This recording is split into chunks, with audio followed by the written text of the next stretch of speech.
Hello, this is Dr. Brian C. Morrison, Commissioner for the Maryland Commission on African American History and Culture, coming to you for a presentation from the 2026 ASALA Conference, where we had a panel on the state of African American historical and cultural preservation, charting a collective defense.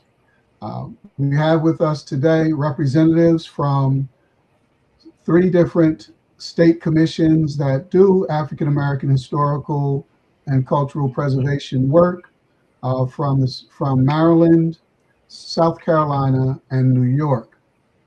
We'll have a panel discussion here to talk about the challenges that the work that we do in our commissions that we face today in the current environment, give a little history and background on our commissions and how they have been developed and have been working over the years, and also discuss some of the challenges that we face. Our real goal here today is to share best practices and ways in which we have been able to navigate the current environments and past environments, because really what we're dealing with today isn't new, it's just at a different level.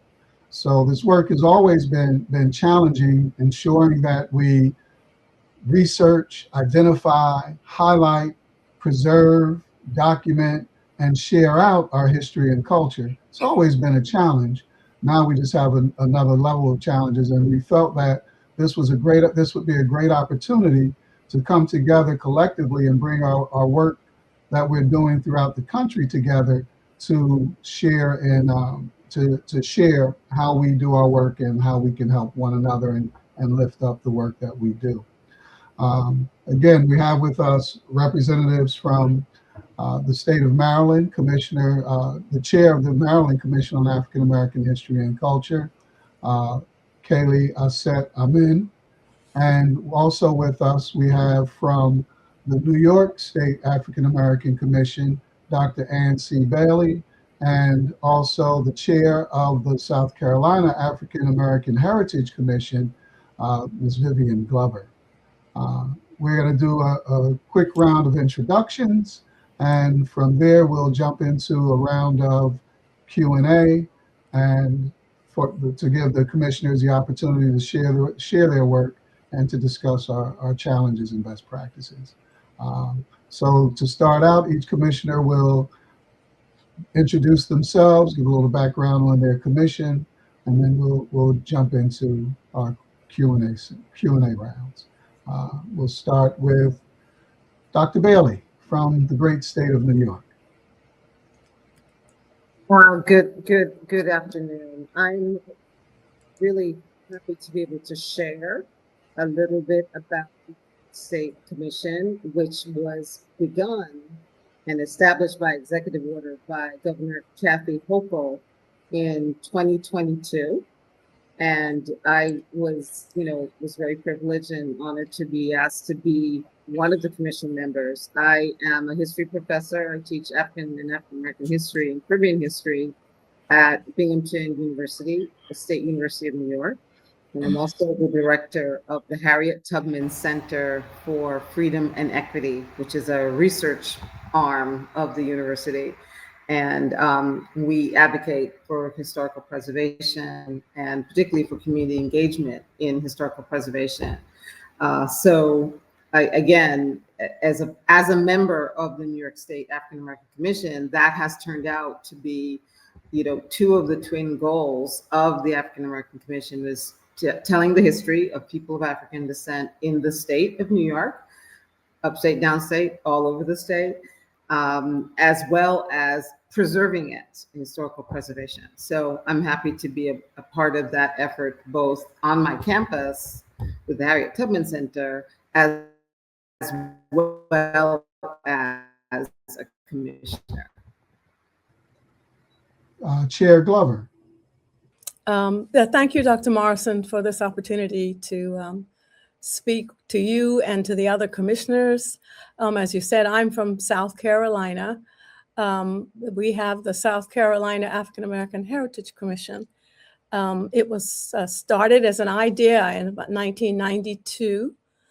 A group of people actually were inspired by heritage commissions in Florida and Alabama and Georgia, and went to the governor and said, perhaps we should have something like this in South Carolina. In 1993, it became the South Carolina African American Heritage Council. And that group was under the South Carolina Department of Archives and History. And we're still under that Archives and History to this day. In 2001, it was decided that we would be a commission, and that was under Governor Jim Hodges. So as we stand today, we are a 15-member commission, and we have up to 15 non-voting associate members. We just recently updated that list so that we have representation throughout South Carolina. Our mission is to promote and preserve and to uplift the heritage, the sites, the culture of South Carolinians of African descent. And as I said, we've been doing that ever since 1993. And as with any commission, we've had our challenges and we've had our successes, and I'm very much looking forward to sharing those with you all this evening. Thank you. Commissioner Amen, Chair Amen. Thank you so much, Commissioner Morrison, for this opportunity to be in fellowship with other commissions and to learn from each other. So, as he said, I'm the chair of the Maryland Commission on African American History and Culture. I'm a sociologist and an urbanist. I was appointed to the commission in 2023 by Governor Wes Moore. We are sort of the OG commission among this group, being founded in 1969, originally under the name Commission on Negro History and Culture. And it was established under the august leadership, I must say, of Maryland Senator Verda Freeman Welcome. She was the first Black woman senator in Maryland, and she was assisted at that time by the formidable historian, Dr. Benjamin Quarles, who was then a professor at Morgan State, and he served as our founding chair. In terms of where we are situated in Maryland state government, we've been bounced around from under one state agency to the next. But since then, in 2022, Maryland established the commission as an independent unit that is situated in the executive branch of state government. This is by law. So we are really in a good place, I think, in terms of our institutionalization and our stability. We're very proud of that. We are responsible for operating the state's official African American Heritage Museum, the Banneker Douglas Tubman Museum. And this roughly 12,000 square foot facility, a medium-sized museum, is located in Maryland's capital city of Annapolis, positioned very well in walking distance from Maryland Central Government Hub and the Historic District and near the Naval Academy. So it's quite a prominent location. Our museum has really robust and well-regarded after-school programs. We're very, very proud of our youth programming that we are continuously expanding. Another major charge of our commission is to co-administer the African American Heritage Preservation Grant Program, which we do alongside the Maryland Historical Trust. And through this program, really our landmark program, we've invested capital funding across more than 100 projects since 2010. We're very proud of this work of helping to save heritage sites across the state that might have closed or certainly were falling into disrepair. And so each year we distribute $5 million in grants to assist these sites with their preservation, not only of buildings and the sites themselves, but in so doing, we are doing the work of helping to preserve communities of historical and cultural importance in Maryland. And I'll just say very quickly that in terms of our organizational structure, we are a 21 member body. And as an independent agency, we do have a dedicated staff that includes an executive director, an administrative manager.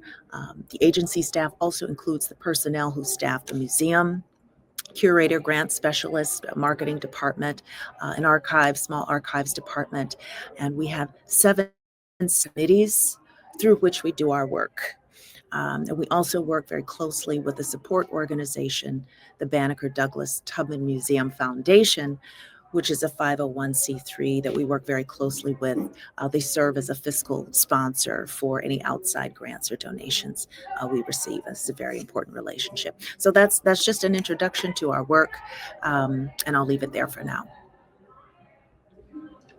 Thank you all very much. And as you can see, we have a very wide swath of experience and covering quite a bit of time, all the way from 1969 up to 2012. Within that time frame, there's been quite a bit of work that's been done by each organization. And what I'd like for you guys to do now is just share with us a little bit about some of the successes, some of the things that the commissions are most proud of, that the work that you're doing. I know Commissioner Amen, you've already mentioned the grant and the museum, but there, you guys please share with us some of the things that your commissions have been doing and meeting our missions of identifying, researching, preserving, and promoting African American history and culture. Now you guys can jump in the order that you like. We're by far the smallest of the commissions that you have gathered here today, Dr. Morrison. As a matter of fact, the 15 members that we have are all volunteers. Most of them have full-time jobs. We have one staff person from Archives and History who helps us. So the successes that we have, we're quite proud of. We have a very small budget, but we managed to do quite a lot with it. I think we're most proud of our conferences. We have a conference in February every year. Last year, we managed to sell out. Our conference is held at Archives and History with a capacity of 220, and we were able to sell out last year. This conference is set up in sessions. We have 2 at a time ongoing. And we invite people to submit their presentations to us, and our conference committee then selects those that they think most meet our mission.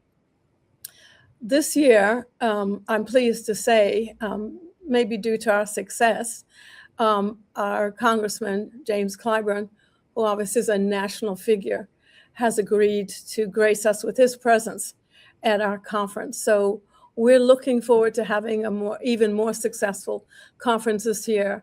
But we do, it's based on the research of scholars, historians, and they're bringing information that's underknown or maybe not known as well about Black history in South Carolina.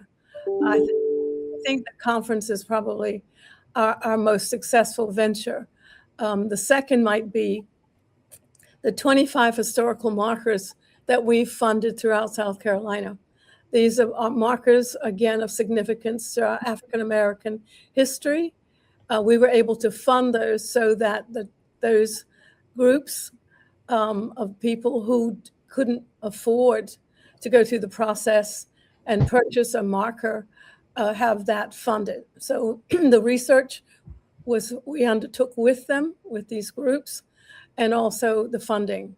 So far, we've done 11, so we've got a few more to go, but we're very, very proud of the fact that at the end of this, we'll have 25 new markers of historical significance in South Carolina. Thank you very much. Feel free to jump in, whoever's going to go next. I would like to jump in and just say, first of all, I'm so impressed with some of the projects and the longevity, frankly, of these other commissions. I think we, having just started in 2022, 2023, my sense is that we've really kind of benefited from the fact that others had gone this route before. In terms of what I think we are most proud of, certainly through my work with Harriet Tubman Center, which has been, as I said, very heavily supported by the commission and the governor, specifically Governor Hochul, we've been able to establish what we call the Downtown Binghamton Freedom Trail. Now, our university is right smack in the middle of Binghamton, the city, a medium-sized city in upstate New York, which by all appearances does not appear as diverse as it is now and as it was, during the period prior to the Civil War and after. So one of the things we were able to discover was the fact that not only was Harriet Tubman and Frederick Douglass and Susan B. Anthony and all these other abolitionists and women's rights advocates and so forth, not only were they active in upstate New York, but they were active in our area as well.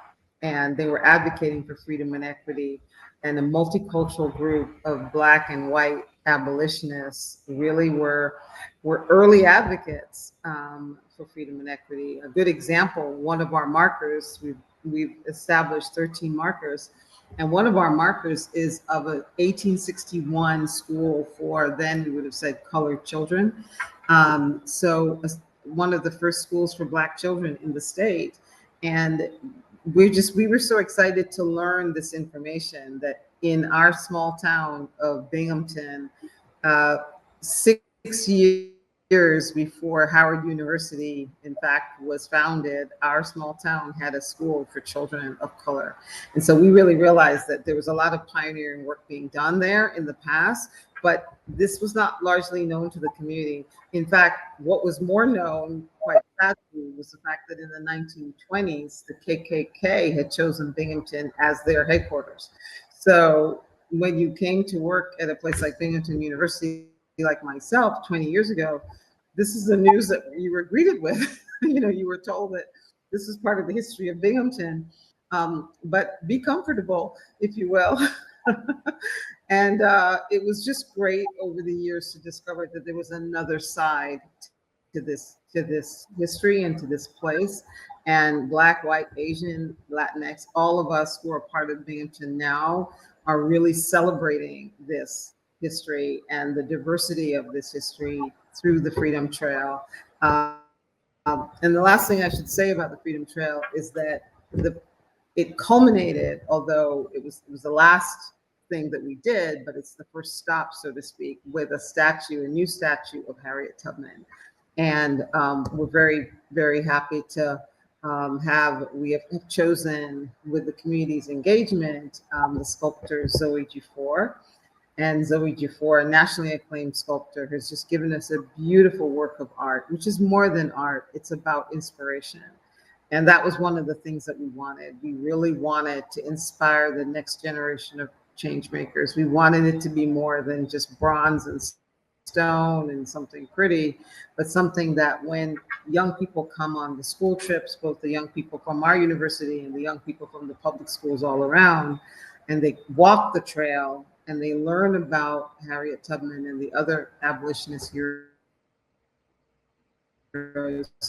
they have a sense that they too can make a difference, and that it's not some, history isn't static, it's continually moving forward, and it needs change agents, and it needs them, it needs us, and it needs them. So we're really, quite happy about how this has turned out. But I want to say, as I move on, that it's not something finished. The trail is never going to be finished. It's got to be something that we're continually engaging in, and that school children, visitors, it's not something that you put it in the ground, you put the markers in the ground, and then that's it. I think that's where the danger comes.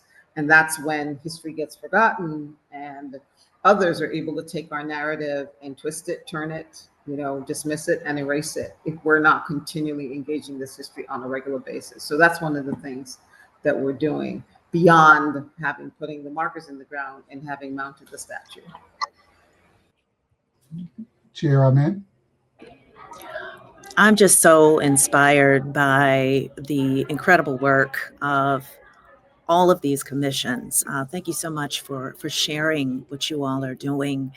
Of course, we have in Maryland a 56-year record of success, and we are standing on the shoulders of giants, and I wish that we could share all of the many programs that have been implemented across the years. But I'll just say, for the current commissioners, we are just so honored to hold the responsibility of carrying forward all that pioneering work of so many members of the commission over the years.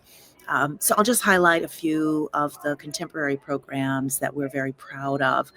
In addition to operating the museum and the grant program, as I mentioned before, a lot of our work is conducted in collaboration with other state agencies. And so some of those projects that are very dear to us right now are we initiated in the 2021 legislative session in Maryland a bill entitled the Historic African American Cemeteries Preservation Fund and Study. And that required a study of issues facing our historic African American cemeteries, as well as the creation of a grant program designed to assist with historic cemetery identification and commemoration activities. And so as a result of that bill, we partnered with the Maryland Department of Planning to provide a report on the state of historic African American cemeteries. We're starting to have some conversations now about where we can take that work now that the research has been completed. I think across the country we are facing a similar set of issues around the protection of African American cemeteries, and so we're very pleased to have centered that kind of work. Relatedly, we have an African Ancestral Human Remains project. Our commission and the Maryland Historical Trust launched this collaborative project a few years ago, which was aimed really at identifying lineal descendants or communities culturally affiliated with the remains of 13 individuals of African descent. Those remains are currently housed at the Maryland Archaeological Conservation Laboratory. These were remains that were unearthed over the course of several urban development projects that involved deep excavation of that land, and those remains were uncovered and tested. And so what we're trying to do now is deploying genealogical research, land record research, and potentially DNA testing to identify a path forward for returning these remains to those descendant communities and facilitate a respectful reburial. Like many of our other commissioners here, we also have a historical marker project, so we share similar goals in that regard, and we are working closely with the Maryland Department of Transportation to revise language of existing historical markers. We also do advise on the creation of new historical markers, but at this time, we are working with them on revising longstanding markers that we've discovered may reflect certain historical inaccuracies or inappropriate language, racially insensitive language, outdated references. So what we'd like to do is devise a sort of a broader consensus-based framework to ensure that there is historical accuracy in how those narratives are told on the historical markers, and that person-first language is really used across the entire system of markers. And again, like our peer commissioners, community engagement work is really central to all of the programs that we are working on. So we've invited in community members in hopes of creating a working group of lay historians, scholars, museum professionals to really support this important effort. I'll mention also just very quickly, we do occupy seats on other state commissions to ensure that our expertise and voice are present So we have a seat on the Maryland 250 Commission. And we also have a seat on the board of the Reginald F. Lewis Museum of African American History in Baltimore City, our largest museum dedicated to Black Maryland experience in the state. And we also sit on the Maryland Lynching, Truth, and Reconciliation Commission, which was established by the General Assembly in 2019. And that commission has been investigating cases of racially motivated lynchings and holding public meetings and regional hearings where a lynching of an African American by a white mob has been documented. And then there are some specific programs that are ours solely. And I'm very proud of one particular initiative that is helmed by Dr. Morrison, who is moderating this panel today. The Pendulum is our commission's quarterly magazine. We feature commission activities across the state. And importantly, it's a space where we bring together commissioned articles and essays, some from our own esteemed commissioners, to shine light on the many, many facets of Black Maryland's history and presence. We are engaged in archival collections processing work. We also have a book drive that's now in its second year. It's a statewide book drive of books by Black authors or about Black life, which we distribute to public library agencies across the state. And with this initiative, we are intentionally taking a stand against the false narratives and the book banning that we have seen across the country and in our state. So that's just some of what we're working on. And that is a good point of transition to our next round of questioning, which when you look at the wonderful work that all of the commissions have been doing throughout their tenure, we now find ourselves in a less favorable environment. And so can you talk to us and share with everyone some of the challenges that you're facing that are specific and unique to your environment and the environment in which you do your work? And we'll start off with our good friends in South Carolina. I think you're referring to challenges that we have, but I need to go back to the fact that we have one dedicated staff person. So it means that our commissioners, we really have to show that we're relevant in this day and time. We have to prove that what we're doing is maybe more than our mission, that we're bringing relevant information to the history of South Carolina. And I think the way that we started to do that was to use modern technology. We created an independent website, which we launched in September, the end of September. And we're very proud of that website. One of the things that we wanted to do with it was to create it as a resource for anyone who wanted to come there and learn more about the history, culture of Black South Carolinians. And we've accomplished that. And something that I would encourage anyone to go to the South Carolina African American Heritage Commission's website because of the resources that we have there. I think this proves our relevance because we've researched diligently to bring so much information about our history that we're so proud of.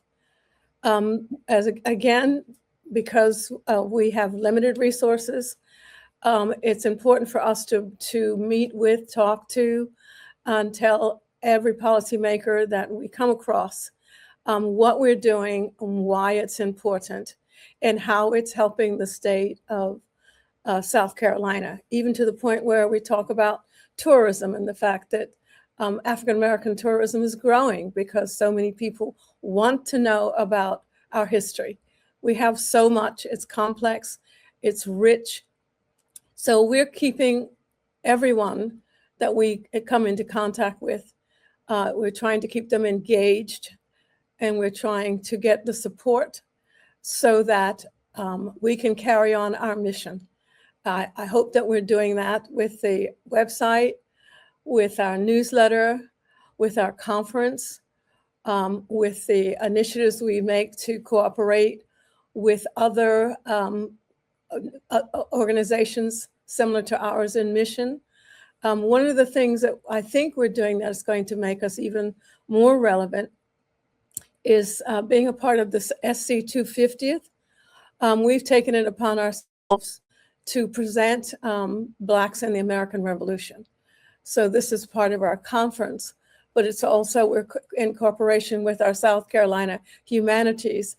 We're creating a curriculum for students in elementary, middle, and high school, so that they will know that there were African Americans who fought in the American Revolution and were significant to the American Revolution. So staying relevant, making sure that our policymakers understand that we are a vital and active part of contributing to the history of South Carolina. You sort of jumped the gun and gone into the second question as well. I guess it's sort of a natural kind of thing. When you look at the challenges, you also look at the way in which you address them and overcome them. And that's perfectly all right. Dr. Bailey, would you please share with us some of the challenges that you guys are facing in New York with the work that you're doing? Sure. Well, I think I also can concur with Ms. Glover that you really are looking at a question of keeping front and center this notion that this is relevant.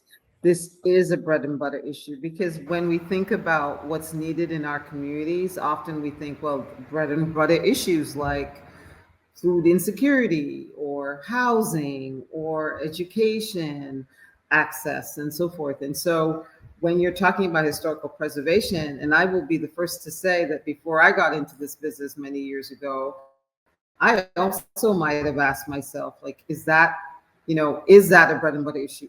Are these the most critical things that we need to do when we think about our community? And I would say yes.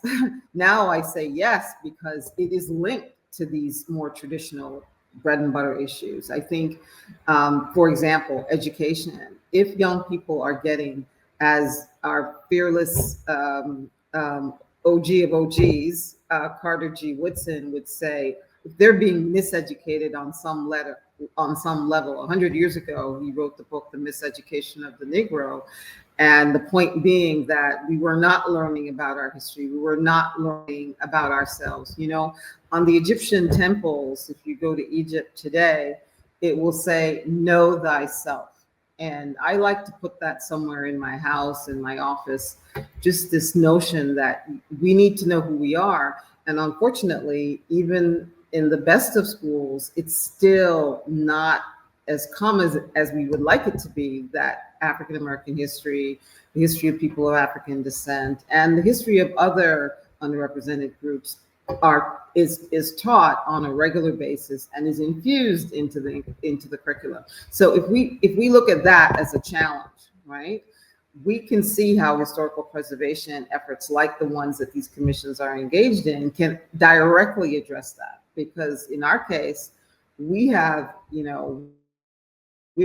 been working with the Binghamton School District, with administrators, with teachers, even before we put one marker in the ground, about how to basically diversify their curriculum. So that by the time we started to put these markers in the ground, it was a natural that they would want to come and learn more about the Underground Railroad sites. It was a natural that they would want to learn more about civil rights heroes in their own town, local heroes that contribute to this history. So that's one way in which the historical preservation can really nicely and neatly connect to other issues in our community if we make them relevant. And as has been said, if we're continually sharing with those who may not see the connection, how important they are. So I think that's one way of really looking at that challenge. And I will say that, it's just about talking about why it's important on a regular basis and showing people what can be done. not only these types of field trips, but we're also in the midst of developing a curriculum on the trail so that that can be used anywhere, really, not only in our school districts, but anywhere across the country as an example of the fight for freedom and equity. As I said, from this multicultural group of heroes who made an enormous difference in terms of African American history and American history at large. So I'm happy to be a part of that effort. I do kind of see it as sometimes an uphill battle, and I'm sure my fellow commissioners could tell stories of, we talked about the successes, but how many times we knocked on doors or asked for funding in the beginning and there was none, or there was polite conversation, but not an enthusiastic onboarding of these ideas. So we know that it's a lot of effort to get people to say yes to these efforts and then to maintain them. But I think we're really determined, and I think we're on our way. I think we're on our way in terms of having that maintaining that idea that this work is very relevant. So all that being said, Commissioner or Chair Amin, can you share some of the challenges that we faced in Maryland? Thank you. And I also wanted to say I really love and appreciate those remarks that you just offered, Commissioner Bailey, because as we all know, we are in a moment where historical truth itself is under assault writ large. And one of our challenges is continuing to make that case for why this work is so essential on so many levels. So I really appreciate you reinforcing that point. And I think for us in Maryland, because we have such an established institutional presence, the biggest threat to us would be to think that we can just, rest on our laurels and thinking that we are safe, or thinking that we don't have to advocate as aggressively as we do in defense of our history, because, just because we're in a majority Democratic state and we have a Black governor, we all saw how the current president was trying to come for our governor and talked about deploying the National Guard to Baltimore. But what people don't realize is, and I'll just mention a statistic that I came upon very recently that was very troubling to me, that Black Marylanders make up 30% of the state's population, but 71% of those in its prisons. And we have in Maryland the nation's highest racial incarceration gap. So we are not fine. Things are not okay. So maybe that's just to say that complacency can be a challenge, but a challenge that we must overcome. But additionally, and this was touched on earlier in the discussion, resources remain a challenge. We need more money. Everybody needs more money.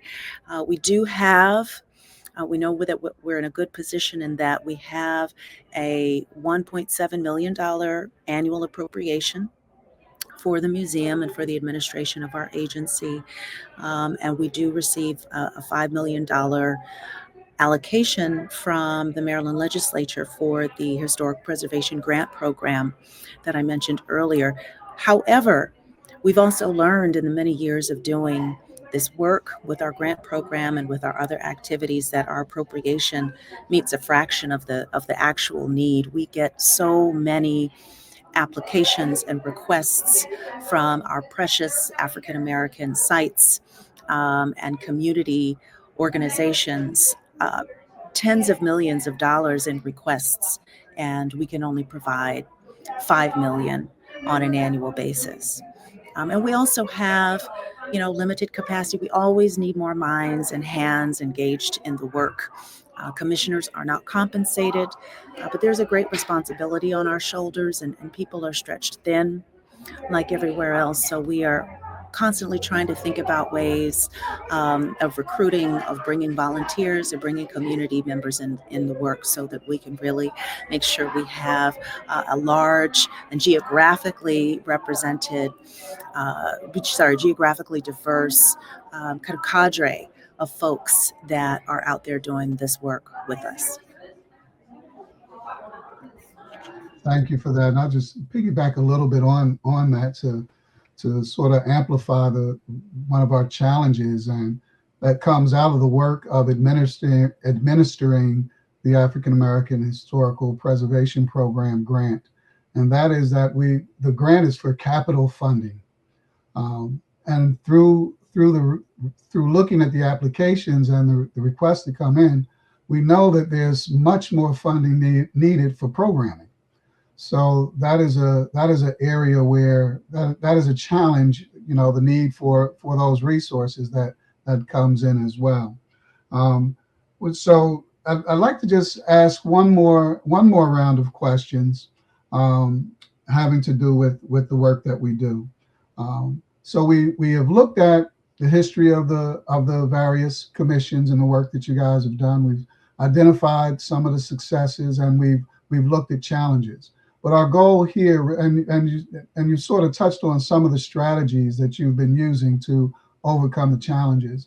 But our main goal here is really to share amongst ourselves, and as we did at the conference with the listening audience, which was a very robust time and a really well attended session, but to share with those of us, those who are able to join us and who will be watching this in the future as it lives on ASALH TV, the Solid TV.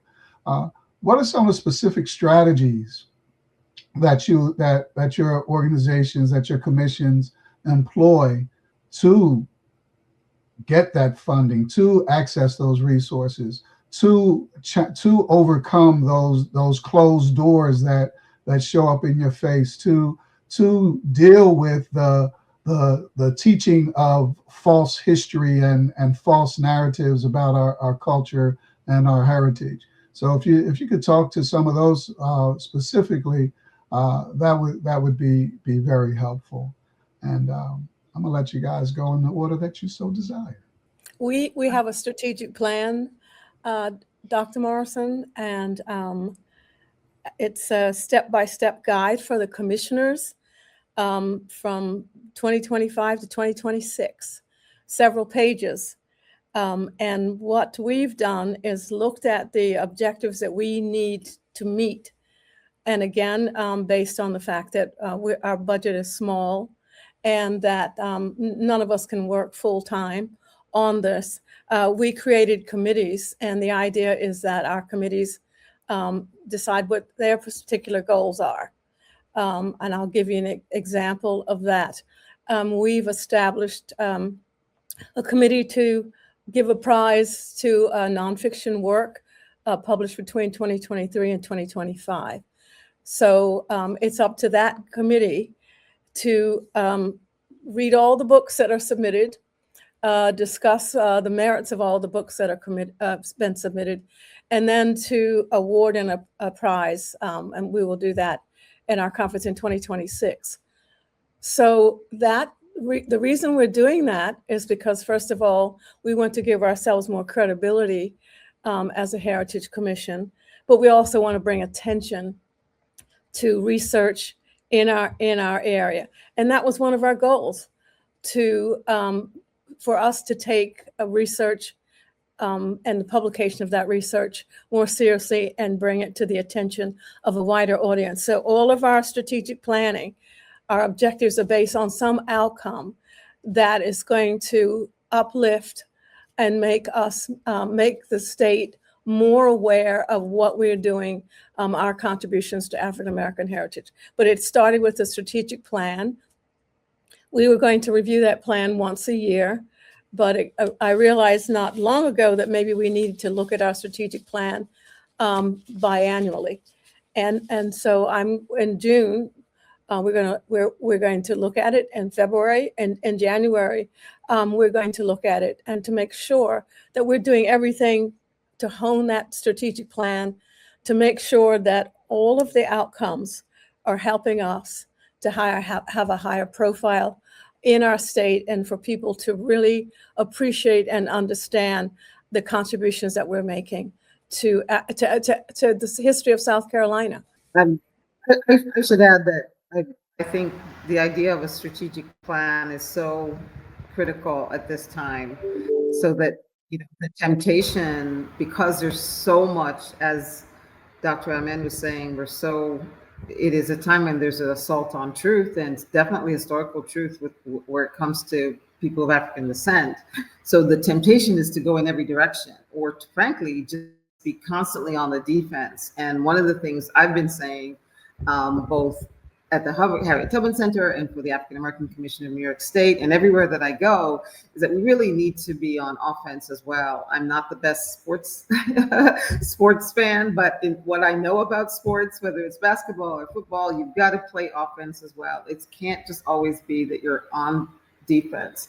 And I think that's part of why there is this attack on historical truth, because there's a complacency that kind of set in, frankly, where you don't feel you have to, we have a Martin Luther King Day, we do have a Harriet Tubman Day. And so you feel like maybe you don't need to kind of beat that drum all the time. No, we need to beat that drum all the time.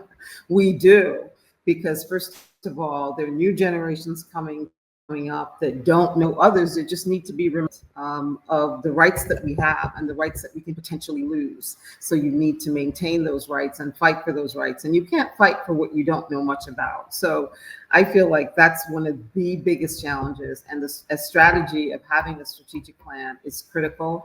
One of the things that we have as a guiding light, so to speak, for the New York State African American Commission is that we had a report that came out in 2024, which really outlined our major recommendations. And in many ways, that's our plan. And one of the things was to establish a reparations commission in the state, which reparations, I'm sure you all have dealt with or are looking at that in some way or plan to. And we're trying to keep that on the forefront of people's minds. The need for reparations for people of African descent since the abolition of slavery. The reparations have not been, there obviously have been some reparatory efforts and some efforts in terms of civil rights, but the actual reparations for the institution of slavery, that has not taken place. And there are many efforts around the globe that are important in pursuing that. So that's one piece of that final report. The other piece is historical preservation that we talked about, particularly in enticing more Black tourism and tourism to sites for people of African descent. And also, I think was mentioned before, I think it was Dr. Amen that mentioned that, this whole issue of prison reform, we think that's critical. And the Harriet Tubman Center, personally, that's been one of our themes for the year, is to look at what are we doing about prison reform. We do believe that Harriet Tubman, were she alive today, would be looking squarely at that institution and saying, how do we ensure that we leave no one behind? So all of these things are strategies, but again, the overall theme is to be on the offense, not always just playing defense. Every time we hear the wrong word or we hear that people are twisting or turning the history, I think we've got to be speaking very boldly, very consistently about why our history is important and why it should be important every day, not just during Black History Month. Well, I'll jump in then to round us out. So currently we have a few stalwart champions for our work in the Maryland General Assembly. And so a key strategy for us is to really work on expanding that base of support and to work as closely as we can with the Black Legislative Caucus to keep our priorities among their priorities. Again, this weaving of the message around the importance of cultural and heritage preservation to broader issues affecting our communities. They are entwined. So one way we are doing this advocacy work is through our newly formed Government Affairs and Community Advocacy Committee. So we've just established that this year. That's composed of commissioners and non-commissioned members, including some former commissioners. So we want to sort of draw in some of that energy and institutional memory, as well as members of the general public, to help us expand this capacity and the reach of our commission through strategic advocacy and volunteer mobilization. So that's really a critical effort as we see it, engaging with your state legislatures in this work. We're trying to show up for as many communities as we can, really strengthening our ground game across the entire state. I mean, we want to, our target, our ambition is to become ubiquitous at community events and festivals, and, showing up for our communities anytime that we're asked to speak on Juneteenth, or to deliver a talk, or present a gubernatorial citation. We really just want to enhance the visibility of the work by any means necessary, and certainly getting more young people involved. I think that's really critical for all of us. And I mentioned before that we work in partnership with other state agencies, and we think that that's crucially important for anchoring our commission, because those state agencies have their own separate funding lines, right? So even if there is some threat to or reduction of our specific appropriation, if we create clear pathways to help sustain our key initiatives through those partnerships, we think that this is going to help to keep a lot of our initiatives as viable as possible. And just in general, we are building up our fundraising muscle. So we're hoping to tap into private philanthropy, not only Black philanthropists, but we have a specific strategy for that. But tapping into other forms of wealth, other wealth holding communities.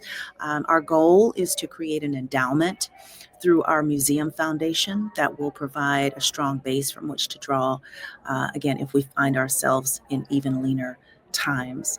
And of course, we want to build coalition with other state commissions, and align with organizations like ASALA, like AAAM, so that we can elevate their work, they can elevate our work, and we can all be operating in alignment to create strong networks promoting this message. And I'm hearing some really, really powerful strategies that we can all use, that we're already employing, and we can share with others, and others can use in their communities.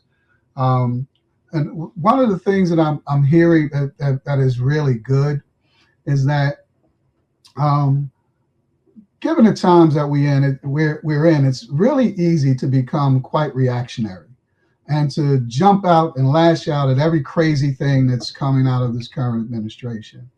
And what I'm hearing from each commission is that it's about doubling down on the work that we're already doing, and being even more thorough and consistent, and really pushing forward the work.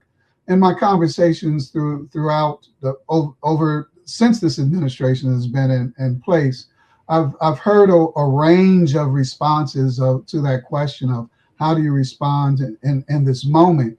And they've gone from, as you sort of talked about, Commissioner Bailey, they've gone from, well, I'm gonna just keep my head down and hide out over here in the cut, make sure nobody's seeing what I'm doing, to, no, man, we need to double down on this and come even stronger, because we have to face this. We got to face these lies up front and be real loud, proud, and bold about what we're doing in our work. And for me personally, that's the side of the spectrum that I fall on. So I really want to thank everyone for all of that, and for all of your contributions here tonight. We're winding down on time, and I'd like to give everyone an opportunity to just sort of give some final comments, some final thoughts to what your ideas are, and how you see things moving forward. And we'll start with Dr. Bailey, work our way to Commissioner Chair Glover, and wind up with Commissioner Chair Amin. Well, I would want to say, first of all, I so appreciate just be able to connect with all of you. I think the networking is an important strategy, and in supporting and encouraging other states to have likewise commissions as ourselves, and supporting and literally advocating the governors of different states. I'm hoping that that's some of what will happen as a result of our conversations and these panels and this type of discussion. So there's that. But I also want to say that there is a way in which we have to be careful that this is really not, it doesn't matter who is in what administration is, and I know you all feel the same way, no matter who's in the White House, this type of work has to be done regardless. And in fact, I am almost nervous when things seem more favorable or less, we're less under attack, because the fundamentals of the American system still are not moving as quickly as we'd like towards freedom and equity. And the prison reform issue and the reparations issue, those are two issues that just really demonstrate that. So there's just always work to be done, and we've got to be passing that baton on to our young people in schools and in universities and elsewhere, so that they recognize that it really, whether it's a rainy day or it's a sunny day in Washington, we have got a lot of work to do, and we know that we can do it. And our ancestors and the people on whose shoulders we stand have done so much of this work, and they did it with much less than what we have, much less in terms of resources and access and all kinds of things. So I'm encouraged by, believe it or not, I'm encouraged by the fact that there is this resilience and there is this determination in some quarters, and certainly in this group, to just continue this work, in season, out of season, we're going to be doing it. We'll be there. So thank you very much. I've enjoyed talking with you all, and I look forward to connecting in other forums as well. I've been so inspired having met Dr. Bailey and Dr. Aman, and listening to them, the passion and intelligence that they are bringing to their work. I'm so inspired by that. And I hope that we keep the connections that we've made. Somebody said there's strength in numbers. So I think beyond the commissions that are already in states, we need to encourage other commissions and stay connected to them and network with them and do as we did this evening, share ideas. So I'm just grateful to have had this opportunity. And I hope that we will grow commissions throughout the United States.